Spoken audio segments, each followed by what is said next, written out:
Yataga na og pasiunang hinabang pinansyal sa Department of Social Welfare and Services kun DSWS ang kabanay sa senior citizen nga namatay atol sa sunog sa sitio Eha sa barangay Guadalupe ngadtong Martes, Marso 7.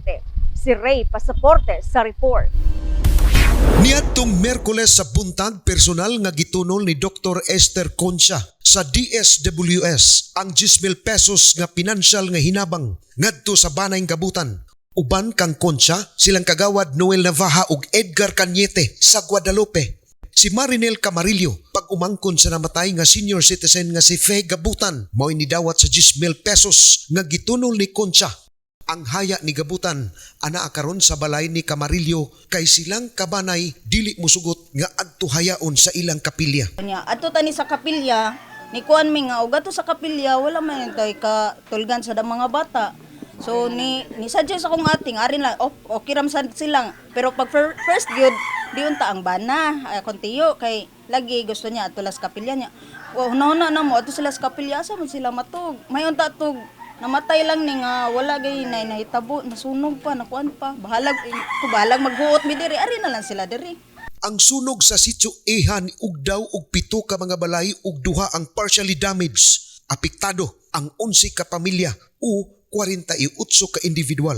Gibana-bana sa kabumbiruhan nga moabot ngadto sa 3.6 milyones pesos ang danyos. Sa pagbisita sa Cebu City News sa lugar sa sunog, nasayran gikan sa mga silingan nga diha mismo sa balay nga gipanag-iya sa magtiayong Fe og Christopher Gabutan nagsugod ang kayo. Ilang gituuhan nga linya sa kuryente ang hinungdan sa sunog. Asoy nip Lito, Pilipinas, kansang balay na apil sa pagkasunog.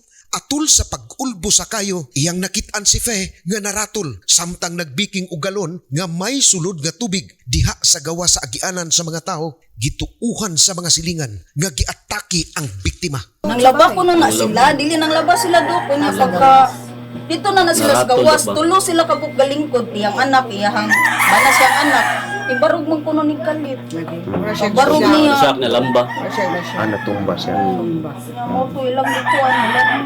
Dako ang pasalamat sa pag-umangkon nga wa pasagdi sa syudad sa kapaspas sa tabang nga gihatag ngadto sa pamilya sa iyang uyuhan. Mapasalamaton jud kay ko nga naa sila dayon nga nitabang labi ni mayor sa atong mayor ni Doc Concha sa DS nga pagkahuman jud kuno dayon wala man ko ana kanang na din sila nga ni suporta ni tabang sa mga kuan nga kanang mapahilon na mga makuan dayon kanang hinabang nga bahalag ginagmay basta naana nya salamat kayo sa atong mayor nga mao na nga wala gyud taon magkuwang nga motabang namo diri sa ingon ani.